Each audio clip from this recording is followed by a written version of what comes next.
Bismillahirrahmanirrahim. Assalamualaikum warahmatullahi wabarakatuh.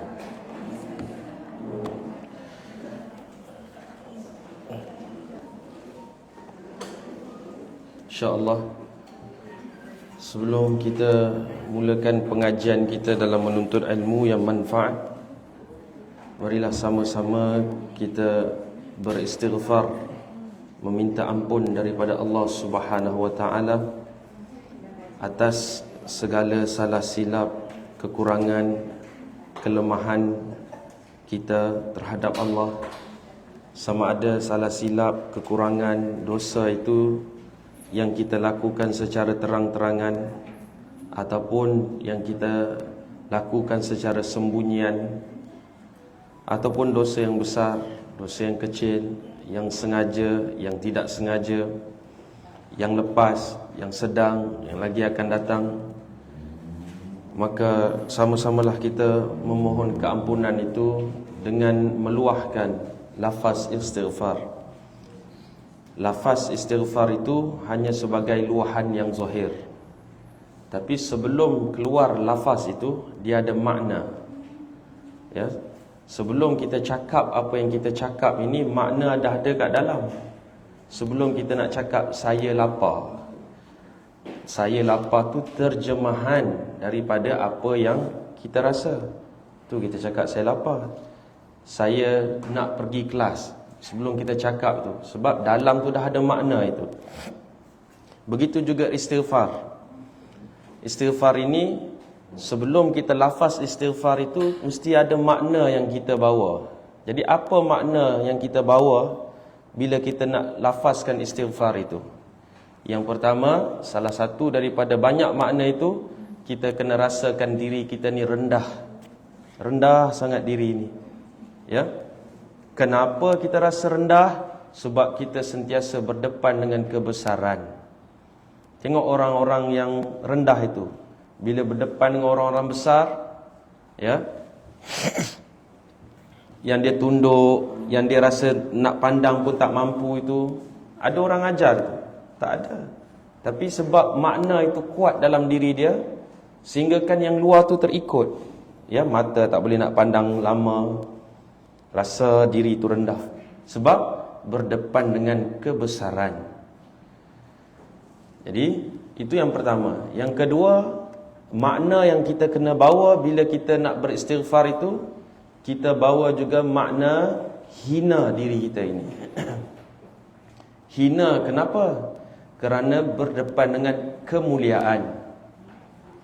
Ya. Kemuliaan siapa itu? Kemuliaan Allah. Diri kita ini rendah, hina sebab mendepani kebesaran, kemuliaan. Ada lagi, banyak lagi makna-makna, ada 7 di situ. 7 sifat hamba, 7 sifat Tuhan. Rendah, hina, sembah, serah, diam, nyata, kecil. Kerana berdepan dengan kebesaran, kemuliaan, kemegahan, itu nanti kita akan belajar. Cuma waktu kita nak istighfar ini, mesti cek lah apa makna dalam hati ni. Istighfar saja je. Kalau istighfar saja, lama-lama, lebih seminit, mata pun mengantuk. Kita ingatkan semua pejam mata tengah tumpu. Rupanya pejam mata mengantuk. Ya, sebab tak tahu makna apa yang kita bawa.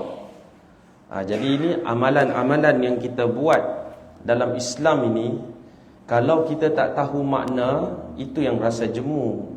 Semayang tu, kalau kita tidak ada hadir makna dalam hati kita, bila kita baca Fatihah, bila kita baca surah, bila kita rukuk, sujud, semayang nak cepat habis sajalah, ataupun tak ingat berapa rakaat. Ya, sebab tak ada bawa makna. Tapi kalau kita masuk mall itu, kita ada bawa makna dalam tu. Nak beg tangan ke, nak cincin ke, nak beli benda ini, 1 jam, 2 jam, 3 jam, cergas lagi kita. Ya, tak perlu orang pegang tangan. Kalau semayang tu nak cari dinding saja, mana dinding? Boleh sandar.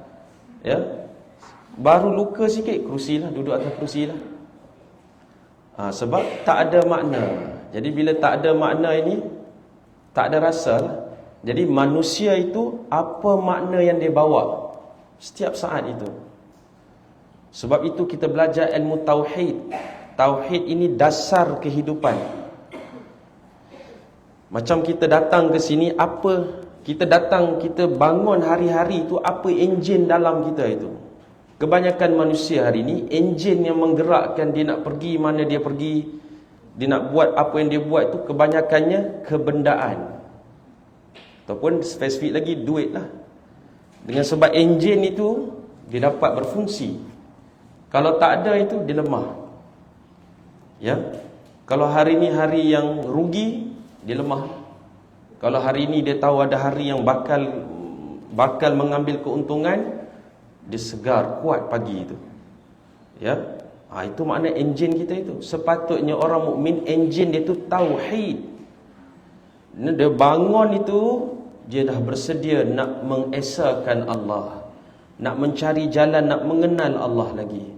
Dia nak berkhidmat kepada hamba Allah. Ya, jadi kekuatan dia lain nak banding dengan tadi. Jadi makna itu, ya, manusia itu apa makna yang dia bawa itu penting.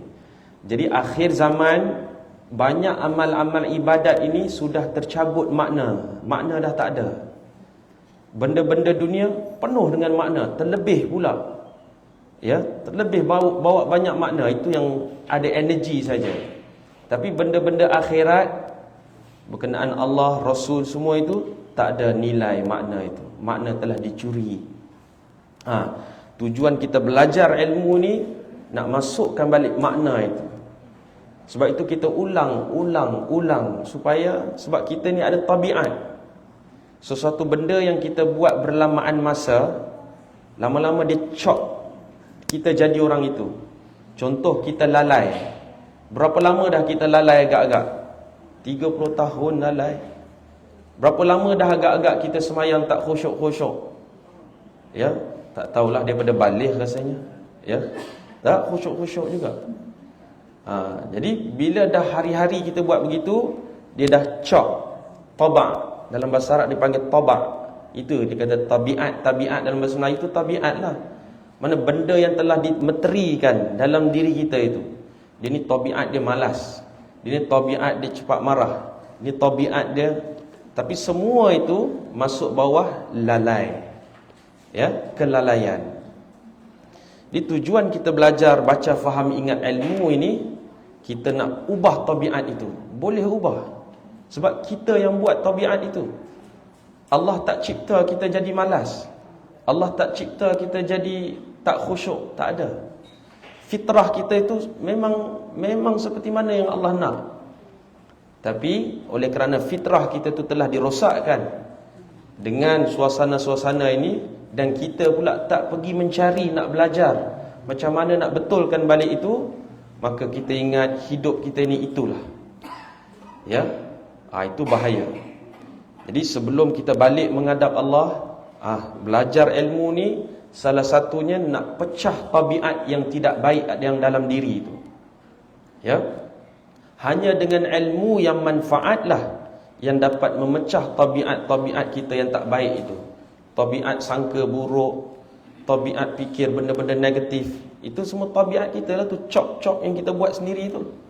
Ya, Allah tak suruh pun buat begitu. Jadi kita belajar ilmu ni, kita nak betulkan itu. Sebab itu kita belajar bab tafakur. Sebab kita akan nampak nanti semua itu berpunca daripada fikir. Ya, InsyaAllah kita akan luahkan lafaz istighfar itu dan bawa makna itu. Rasa rendah, rasa hina, ataupun apa, nak kenang dosa kita ke, nak rasa apa saja, yang penting ada makna. Ya, jangan lepas daripada makna itu. Astaghfirullahalazim wa atubu ilaih. Astaghfirullahalazim wa atubu ilaih. Astaghfirullahalazim wa atubu ilaih. Astaghfirullahalazim wa atubu ilaih. Astaghfirullahal azim wa atubu ilaih. Astaghfirullahal azim wa atubu ilaih. Astaghfirullahal azim wa atubu ilaih. Astaghfirullahal azim wa atubu ilaih. Astaghfirullahal azim wa atubu ilaih. Astaghfirullahal azim wa atubu ilaih. Astaghfirullahal azim wa atubu ilaih. Astaghfirullahal azim wa atubu ilaih. Astaghfirullahal azim wa atubu ilaih. Astaghfirullahal azim wa atubu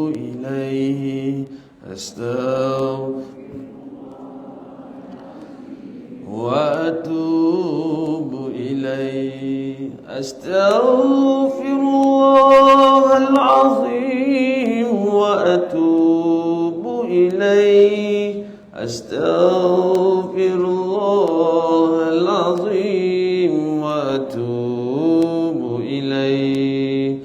Astaghfirullahal azim wa atubu ilaih. Astaghfirullahal azim wa atubu ilaih.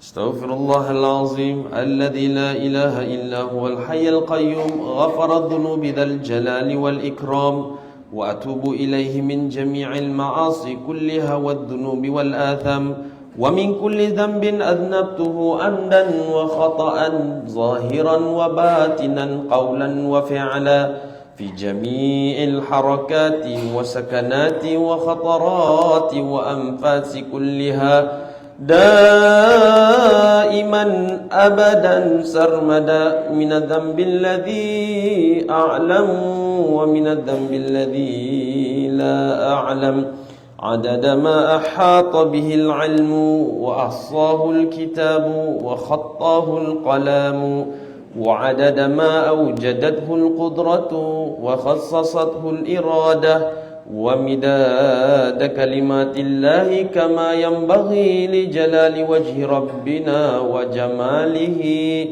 وكماله وكما يحب ربنا ويرضى والحمد لله رب العالمين. الفاتحة.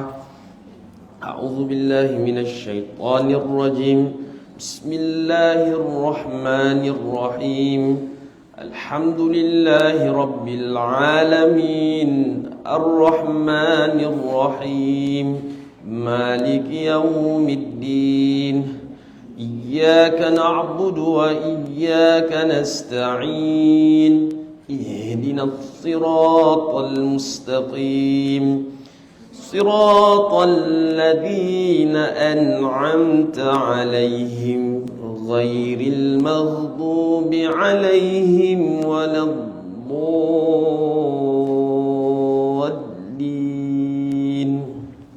آمين. بسم الله الرحمن الرحيم. Alhamdulillah wa syukrulillah. Alhamdulillah, syukur pada Allah Subhanahu wa taala.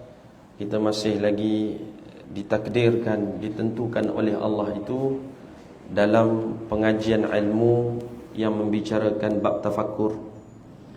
Jadi satu sudut kita yang datang kelas ini, tapi sudut yang lebih besar itu kita didatangkan ke kelas ini. Sebab kulla yaumin huwa fi sya'n. Setiap hari, setiap saat itu Allah sedang membuat sesuatu. Ini Allah sedang memutuskan sesuatu. Manusia ada pilih, tapi pilih dia itu siapa yang putuskan? Allah. Ya. Cuma lagi pilih manusia itu perlu ada petunjuk. Maka apakah petunjuk untuk kita buat pilih dalam kehidupan ini? Ilmu. Jadi bab tafakur ini nanti kita akan nampak rupanya apa itu fikir. Fikir ni membuat pilihan. Itu makna fikir. Ya, nanti kita akan belajar di sini. Baik, kita sambung pada muka surat 422. Ya. Dan kata Hasan Al-Basri rahimahullahu ta'ala, yakni Sayyidina Hasan Al-Basri, apa katanya? Tafakkaru sa'atin khairun min qiyami lailatin. Berfikir satu saat itu, ini berfikir sejenak itu adalah terlebih baik daripada berdiri sembahyang semalam malam.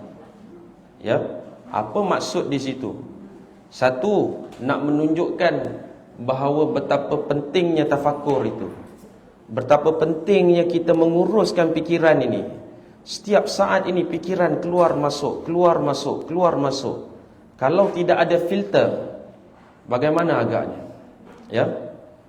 Udara yang kita tak nampak ni pun kowe buat satu mesin, ya. Filter dia penuh habuk di belakang itu. Padahal kita nampak bersih saja. Tapi bila difilter, rupanya banyak habuk. Daripada kotor itu jadi penyakit. Begitulah fikiran ini. Fikiran ni dia ada gelombang, dia ada frekuensi. Kalau kita tidak tapis fikiran kita ni, sekejap saja kita boleh berubah. Ya, manusia yang jadi tak tetap itu kenapa? Sebab fikiran dia tak tetap. Sekejap rasa seronok, seronok sangat pula, ya. Sampai menangis-nangis, seronok sangat. Sekejap rasa serabut pula. Sekejap rasa stres pula. Sekejap rasa macam-macam rasa. Kenapa itu? Sebab dia tak sedar fikiran keluar masuk itu yang mengganggu dia. Kenapa dia tak sedar? Sebab dia tak ada ilmu nak tapis. Bila kita belajar bab tafakur ini, kita belajar bagaimana nak menapis fikiran itu. Sebab tu orang mukmin, walaupun dia duduk dalam suasana yang paling sedih pada zahir, suasana yang paling teruk, paling berat diuji, tapi dia boleh ciptakan rasa seronok. Sebab apa? Sebab dia ada formula. Dia ada formula, dia boleh tukar itu. Kita hari ni tak ada formula itu. Kena duduk dalam suasana sedih, sedih. Kena duduk hari ni seronok sangat, seronok sampai menangis pun, seronok sangat. Kejap lagi tak ada pula. Tak tetap. Letih kita kalau hidup begitu. Ya. Jadi orang yang belajar ilmu tafakur ni dia ada formula. Bagaimana nak seronok selalu, seronok sentiasa. Sebab manusia mencari keseronokan. Tanya siapa saja, tak kira mukmin, tak kira kafir. Kenapa kamu buat semua yang kamu buat itu? Oh, kerana ini, kerana hujung sekali, kerana nak seronok. Nak tenang saja. Ya. Tapi tinggal lagi, apakah perkara yang benar-benar boleh menyeronokkan kita itu? Ya. Sebab itu dalam fikir ini, dalam bab tafakur ini, dia mengajar kita apakah garis panduan nak memastikan hati itu sentiasa tenang, sentiasa seronok, yang mana semua orang cari hari ini. Tapi kita pergi mencari kesenangan, keseronokan, ketenangan pada benda yang tak tetap. Benda yang tak tetap ini tak tetaplah.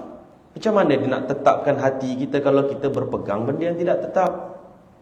Ya, yang tetap itu apa? Ini yang kita belajar ini.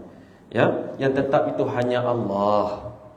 Ya, kita kalau natijah penghujung fikir kita ini sampai pada wujud Allah, yang lain jadi mudahlah.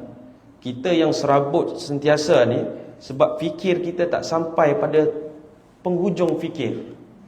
Ya, fikir kita tak sampai pada penghujung. Bila tak sampai pada penghujung, dia akan sentiasa terganggu.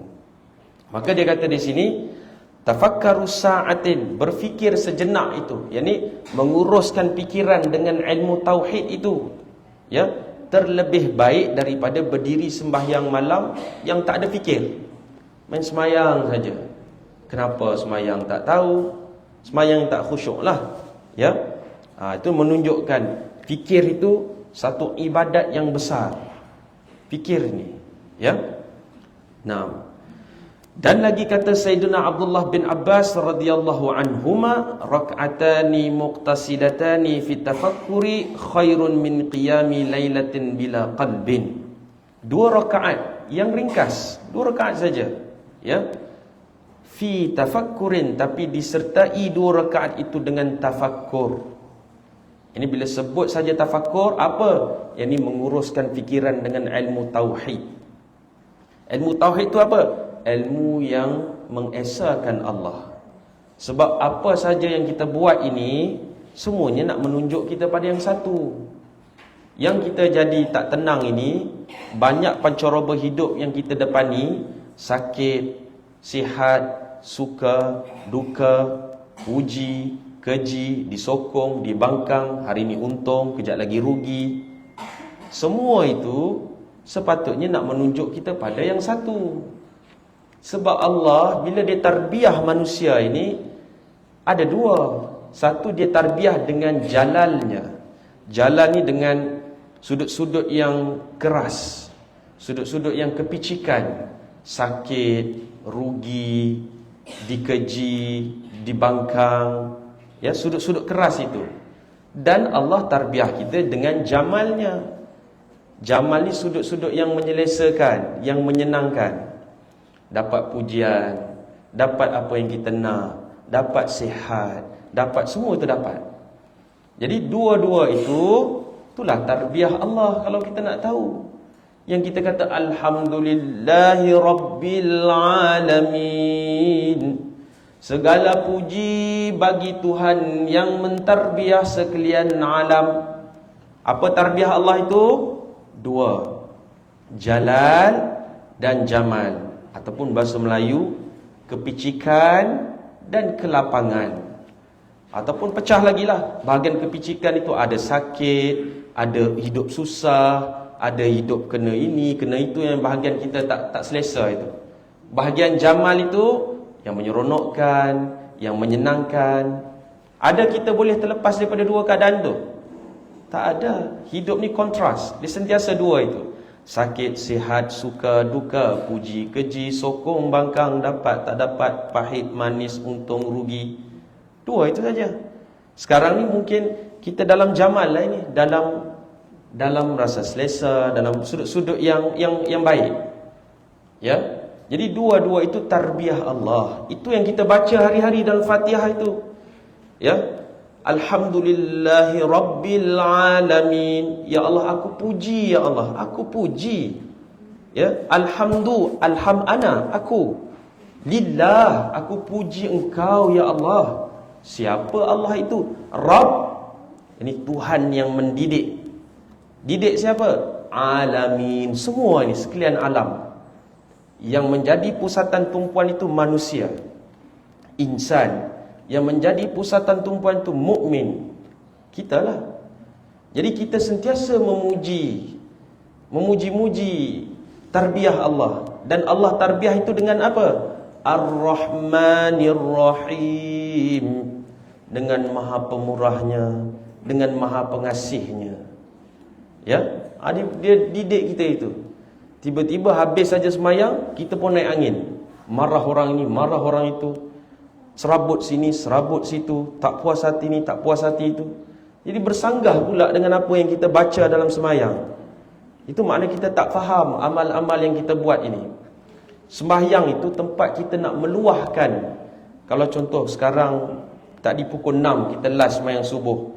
Daripada 6 sampai pukul 1 nanti, 1 tu zuhur, kita nak luah balik. Ya Allah, daripada 6 pagi sampai 1 tengah hari ni macam-macam kau tarbiyah aku, ya Allah. Anak buat perangai, isteri suami buat begini, orang buat begitu. Mana nak luah itu? Tunggu semayang nanti, tempat kita nak luah. Jadi orang yang memahami itu seronoklah. Ya, sebab dia sedang ditarbiyah oleh Allah dengan jalalnya, jamalnya, dan dengan jalal jamal itu yang mana dasarnya kasih sayang. Ar-Rahman Ar-Rahim. Tapi kita tak ada ilmu tafakur, tak ada ilmu tauhid, tak nak. Kita nak hidup ni kita suka yang bahagian selesa saja. Ya, bila Allah uji bahagian tak selesa, bila tarbiyah Tuhan datang yang tak selesa, kita tak nak lah. Kita komplain, kita marah. Sedangkan bila selesa itu, orang mukmin dia akan timbul sifat syukur. Bila tak selesa, dia akan timbul sifat sabar. Sabar dan syukur, dua-dua tu ibadat yang besar. Jadi kita berpeluang nak menegakkan ibadat sabar syukur ni setiap saat dan ketika, kalau kita tahu, kalau kita sedar. Jadi manusia itu, orang mukmin tak terlepas setiap saat dalam ibadat. Orang keji kau lah, senyum dia, sabar. Sabar tu makna daya tahan yang kuat memandang perbuatan Allah. Ya, orang puji, syukur. Jadi hidup ini mendepani takdir Allah, jalal dan jamal, maka keluarlah daripada diri insan itu sabar dan syukur. Kalau satu orang itu tak nampak tarbiyah Allah, dia nak nampak bos dia juga, dia nak nampak makhluk juga, bila dia duduk dalam jamal, yakni duduk dalam keselesaan, dia tak reti nak syukur. Tak cukup saja, nak lagi, nak lagi. Ya, bila dia diuji pula dengan sakitnya, dengan tak sihat, dengan apa, dengan tak cukupnya, dengan dia tak reti nak sabar. Bahkan dia akan ghadab dan syakwa, marah dan juga komplain. Dua itu akan keluar. Ya, kita ni tak terlepas daripada jalal dan jamal, supaya timbul sabar dan syukur. Jadi sebab itu, ya, sebab itu yang kita kata itu, kita ni sentiasa duduk di dalam pelukan tarbiyah jalal Allah dan jamal Allah. Jangan cepat melatah. Kita ni mudah sangat melatah. Melatah ni mana apa? Nak salahkan makhluk. Ya, makhluk itu macam wayang kulit tu. Ia ada tok dalang di belakang itu. Ya, Allah takdirkan dia begitu untuk kita itu. Ya, untuk supaya kita kuat lagi dengan Allah.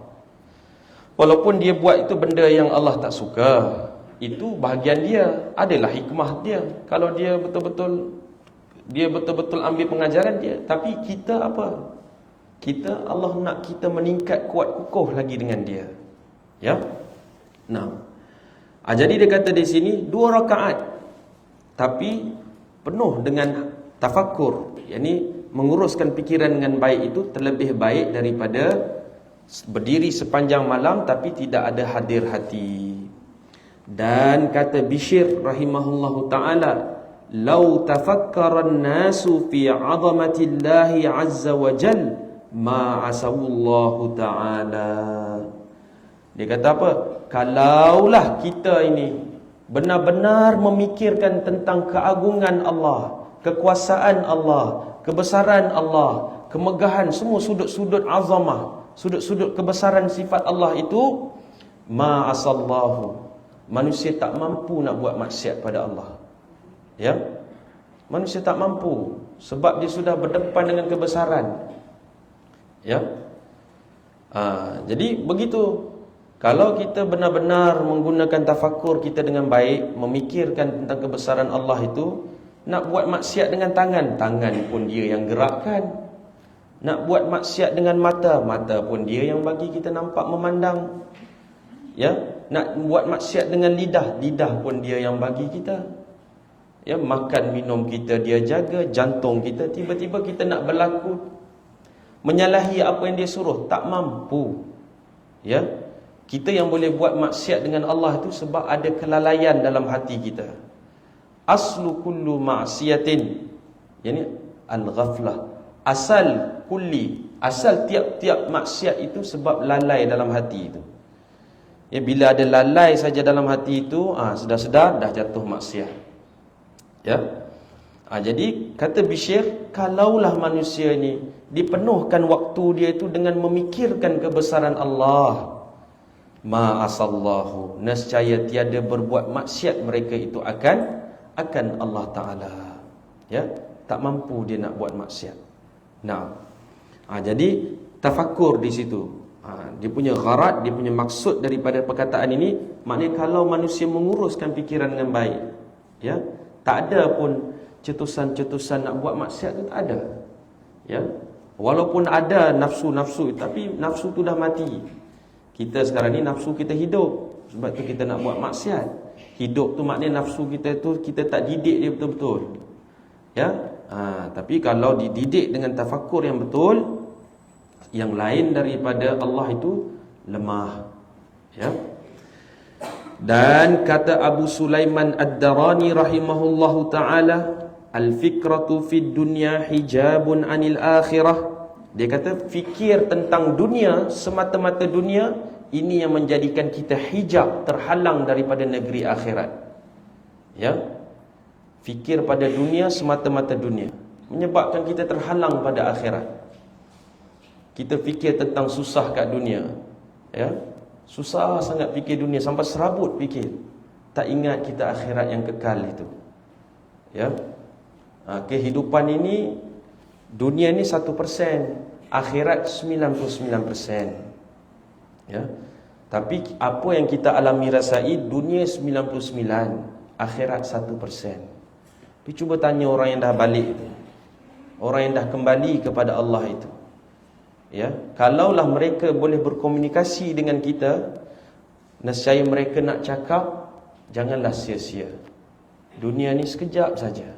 Nak banding akhirat itu, yang kekal selama-lamanya, yang sepatutnya menjadi negeri yang paling seronok kita nak pergi, negeri akhirat. Ya. Tapi hari ini kita mencari seronok di negeri dunia. Tak dapat juga. Kalau dapat pun tak puas juga. Ya. Adapun akhirat, wal akhiratu khairun wa abqa, kata Allah. Dan adalah negeri akhirat itu khair, yang terlebih baik, wa abqa, dan baik itu kekal, tak berubah-ubah. Ya, dunia ini kita hebat macam mana pun kita sakit. Kita hebat macam mana pun kita ada musuh. Hebat macam mana pun kita akan serabut juga. Ya. Ada bodyguard ke, ada apa ke, semua sakit juga. Ya, sebab ini tempat yang tidak kekal. Jadi Allah dah siapkan tempat yang kekal untuk kita. Sebab tu dunia ni 50 tahun, 60 tahun saja. Dan Allah cerita dalam Quran, dan Allah hantar Rasul menceritakan tentang apa itu? Semua tentang akhirat. Ya, semua tentang kehidupan yang kekal. Tiba-tiba kita hari ini nak mencari tumpuannya di tempat yang sementara ini. Rugilah. Tapi kita nampak seolah-olah yang ini yang sebenar. Sebab apa? Sebab purata pemikiran manusia semua begitu. Bila semua begitu, kita nak fikir sebaliknya pun kita rasa janggal pula. Ya. Sebab dah hampir 80% umat di dunia ini fikir dunia inilah tempat yang sebenar-benar. Tiba-tiba kita saja nak fikir yang lain daripada itu. Itu challenge lah. Sebab itu kita belajar, kita menuntut ilmu, kita ingat memperingatkan. Sebab nak pecah balik kita punya sangkaan-sangkaan yang salah itu, pikiran-pikiran yang salah, yang menyebabkan kita tersangkut, yang menyebabkan kita terbantut nak berjalan menuju kepada ma'rifatullah. Yang kita buat alasan inilah, saya tak bolehlah sebab ini, saya sebab inilah, kamu bolehlah duduk pondok, saya orang kerjalah. Macam-macam kita buat alasan itu. Ya, sebab gagal kita menyaksikan kebenaran. Orang kalau dah saksi perkara yang benar, tak ada alasan lagi. Ya. Di mana saja kita ditakdirkan oleh Allah di dunia ini, di situ adalah sejadah kita untuk kita buat ibadat dengan Allah. Kalau saya officer, sejadah saya dekat office lah. Mana sejadah di situ tempat saya nak buktikan yang saya boleh kenal Allah. Mana di situ jalan untuk saya mendapat ma'rifatullah. Kalau saya sapu sampah lah, tu sejadah saya. Kalau saya duduk masjid, masjid lah. Kalau saya duduk madrasah, madrasah. Maka tidak ada alasan. Ya. Jadi tinggal lagi, itu formula yang kita nak belajar ini, bagaimana nak fikir ke arah itu. Supaya tak ada alasan lagi kita nak kata susah nak ingat Allah itu. Susahlah nak khusyuk. Susah itu sangkaan kita. Ya. Maka dia kata di sini al-fikratu fid dunya. Nampak semua dia cakap tentang fikir. Apa akibat dia kalau kamu fikir tentang dunia ini semata-mata, kamu akan terhijab dengan negeri akhirat. Ya. wal uqubatu li ahli wilayah. Ya. Dan seksa bagi orang-orang ahli wilayah. Ya. Itu satu balasan yang tidak baik. Jadi maknanya nak memberitahu orang-orang yang sudah sampai pada tahap-tahap kewalian dan juga sebagainya itu tak ada lagi fikir dunia. Ya, fikir dunia semata-mata dunia lah. Adapun fikir pekerja, fikir anak bini nak cari makan itu tak apa. Tapi tak boleh terhenti di situ. Sebab tu Imam Al-Ghazali dia buat garis panduan apa makna dunia. Kamu ni orang dunia lah, kita orang akhirat. Kamu ni cari dunia sangat. Ya, apa makna dunia? Kereta besar, rumah besar, wang ringgit banyak. Bukan. Dunia ini maknanya satu perkara yang kita buat yang tak ada kena-mengena dengan Allah. Semuanya kena-mengena dengan kepuasan hati kita. Itu dunia lah. Semuanya nak memenuh kehendak kita. Walaupun sedekah, walaupun sembahyang. Kenapa sembahyang tu? Mak suruh. Sembahyang tu apa itu? Mak suruh. Mana tak ada kena-mengena dengan Allah. Ya. Itu dunia. Satu benda yang kita buat sebelum kita mati, ya.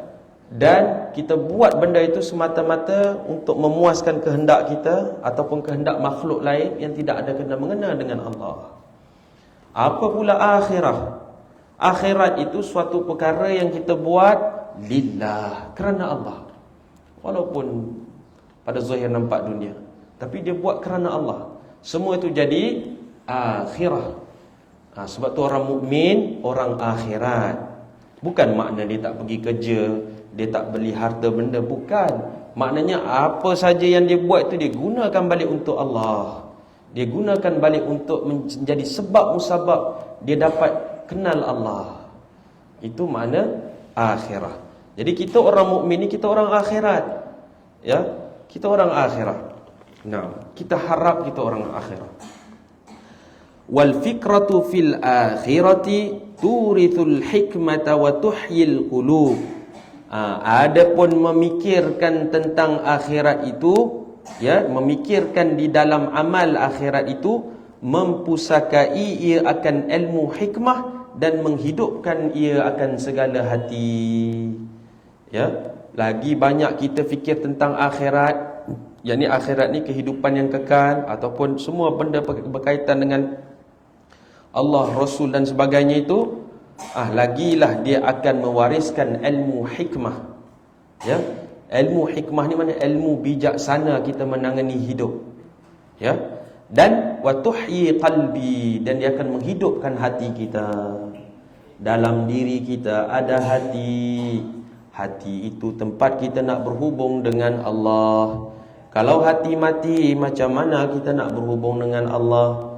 Salah satu daripada jalan nak menghidupkan hati, banyak fikirkan negeri akhirat. Ya, banyak fikirkan amalan-amalan akhirat. Dunia ini sebahagian daripada akhirat. Kalau tak ada dunia, tak ada akhirat. Kalau tak ada hari ini, tak ada hari esok lah. Jadi orang mukmin dia berjalan di dunia, tapi fikirnya, rasanya semua di akhirat. Maka hisap, hitung, kira, bicara dia semua sana. Kalau aku buat begini, apa untung sana? Kalau aku tak buat, apa rugi di sana? Ya, walaupun dia duduk dekat dunia lagi, tapi fikirannya, perasaannya, tumpuannya semua nak kira sana. Ya. Sebab apa? Sebab sana khairun wa abqa, hidup yang terlebih baik dan kekal. Jadi itu tafakur, ya. Tafakur pada dunia, semata-mata dunia, kita akan tak nampak akhirat, jadi hijab. Sebab itu salah satu daripada alamat ilmu yang manfaat. Kalau kita nak cek diri kita, kita ni belajar ilmu ni manfaat ke tak manfaat pada kita? Ilmu tu manfaat. Kita tu dapat tak?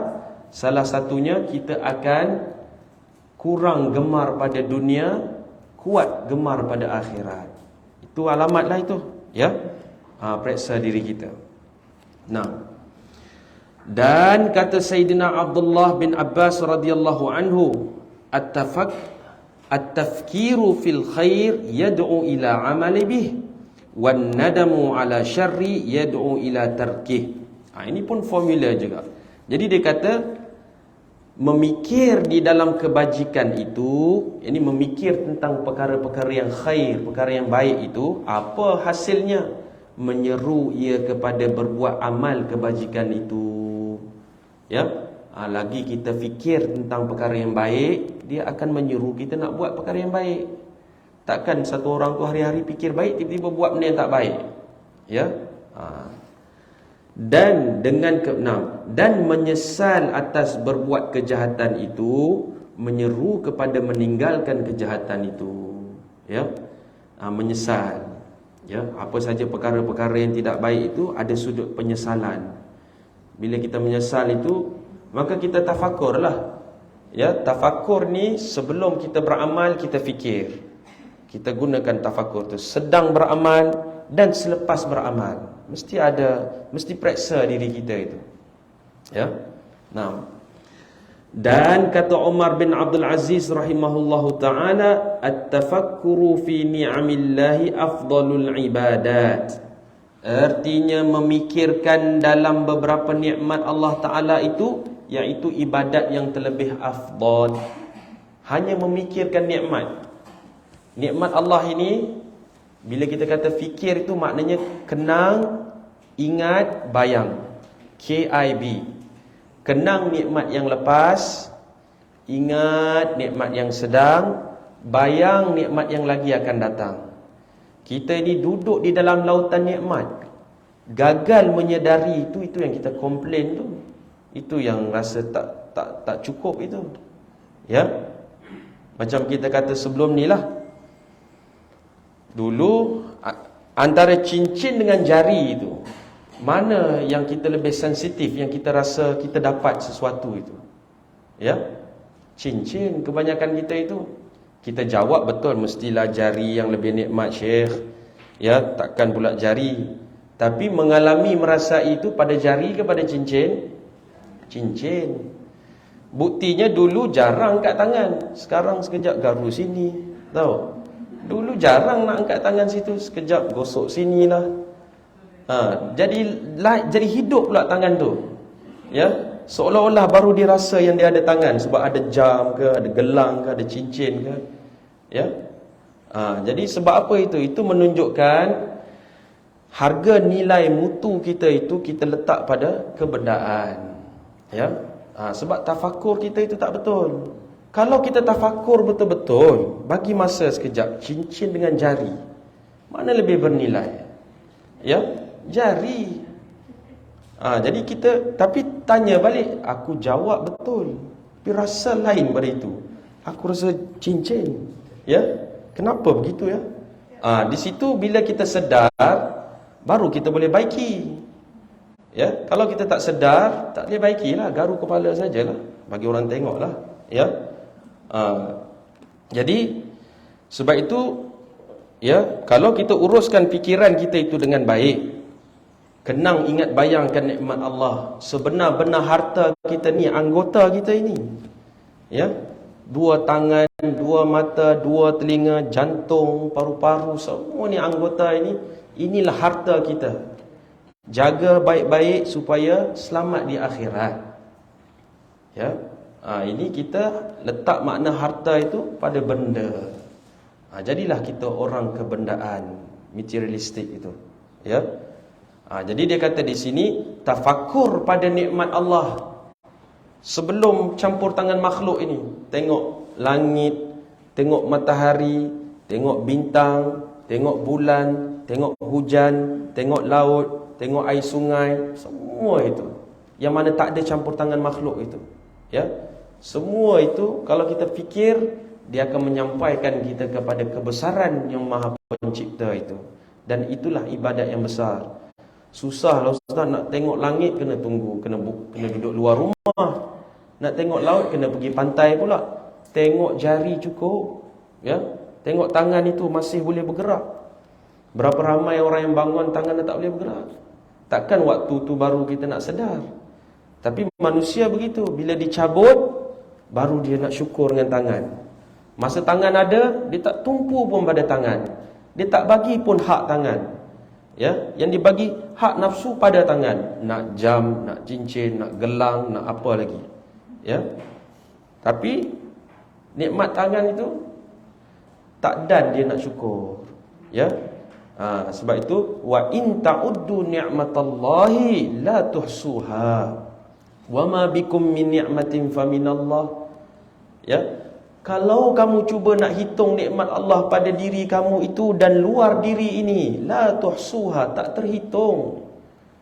Cukuplah kita penuhkan fikiran kita ni kenang ingat bayang nikmat Allah. Dahlah fikir orang ini tak betul, orang itu tak betul. Benda ini tak kena, benda itu tak kena. Masa depan macam mana, besok macam mana, petang nak makan. Semua berkenaan diri dia yang dia dah ada itu, tak dan dia fikir.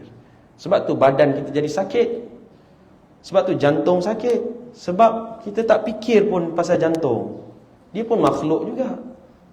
Sebab tu salah satu cara nak merawat jantung, duduk senyap, hadirkan jantung tu, senyum pada jantung itu. Ya, senyum saja. Mana syukur dengan jantung itu. Ya, orang dulu kata kalau tangan sakit, tengok tangan itu. Yang sakit sini saja, yang sihat penuh ini. Ya, tengok tangan yang sakit Allah, tapi yang lain sihat, seronok dengan itu. Lama-lama boleh baik penyakit itu. Ya, tapi kita tak buat ilmu itu.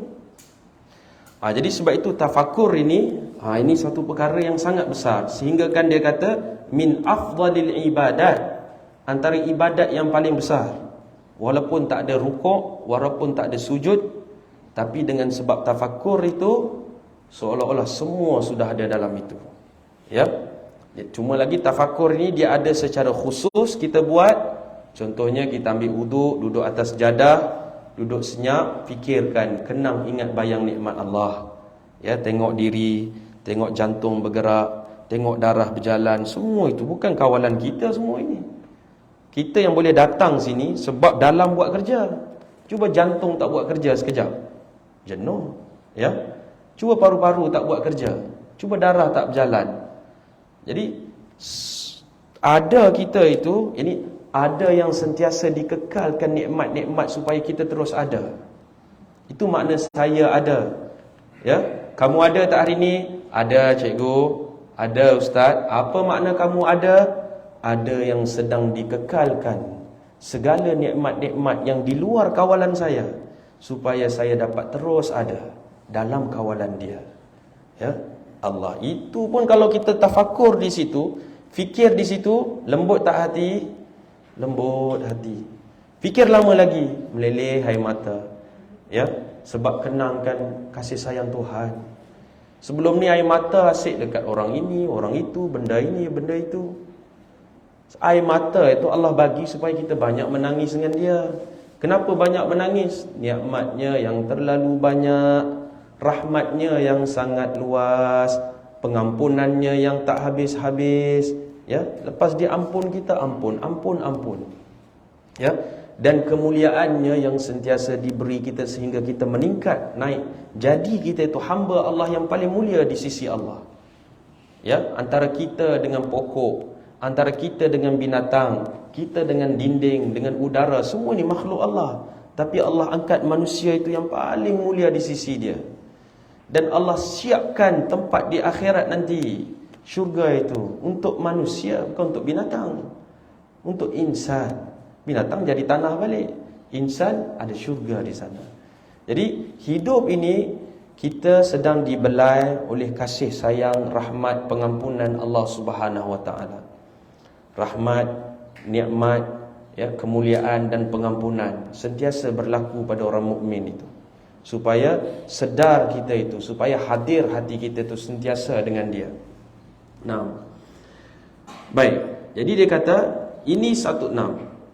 Dan kata Imam Al-Ghazali rahimahullahu ta'ala, satu lagi ya, i'lam anna tafakkura ihdaru ma'rifataini fi qalbi liyatasmira minhuma ma'rifatan thalithatan wa mithaluhu anna al-akhirata khairun wa abqa wa anna ma kana khairun wa abqa kana awla bil ikhtiyar fal akhiratu awla bil ithar. Jadi sini nanti dia akan bahas lebih khusus apa makna fikir itu. Dia kata i'lam, ini ketahuilah olehmu wahai insan, wahai orang yang ada akal. Ya, apa makna akal? Ya, akal ini al-aqlu nurun. Itu pertama kita perlu tahu. Sebab kita fikir, otak berfikir. Sebab apa otak boleh berfikir? Sebab ada akal. Akal itu apa? Al-aqlu nurun. Akal itu cahaya Allah. Cahaya dari siapa itu? Dari Allah. Al-aqlu nurun khalaqahu Allah Ta'ala li nafsi. Yang mana cahaya itu Allah cipta untuk diri insan. Allah tak bagi pada haiwan, tak bagi pada pokok, tak bagi pada langit, bintang, tak ada. Insan. Allah bagi cahaya itu pada insan. Ya, wa huwa maghruzun fi qalbi, dan akal cahaya tadi itu ditanam dalam hati. Ya, orang ingat akal dekat otak, akal ditanam dalam hati. Ya, walahu syu'aun muttasilun bid-dimagh, dan daripada cahaya dalam hati itu terpancar cahaya itu berhubung dengan otak. Di situ baru otak lah. Ya, berhubung dengan otak. Ya, walahu syu'aun muttasilun bid-dimagh wa yuktasabu biha al-ulumud daruriyah wan nazariyah. Dan dengan cahaya tadi kita boleh tahu semua benda ni. Sama ada benda yang susah, benda yang senang. Ini benda yang simple ataupun benda yang rumit kita boleh tahu dengan akal itu. Ya, jadi asal akal itu cahaya.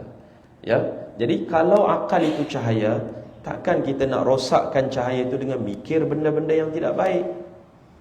Mesti kita nak jaga cahaya itu sebab dia daripada Allah.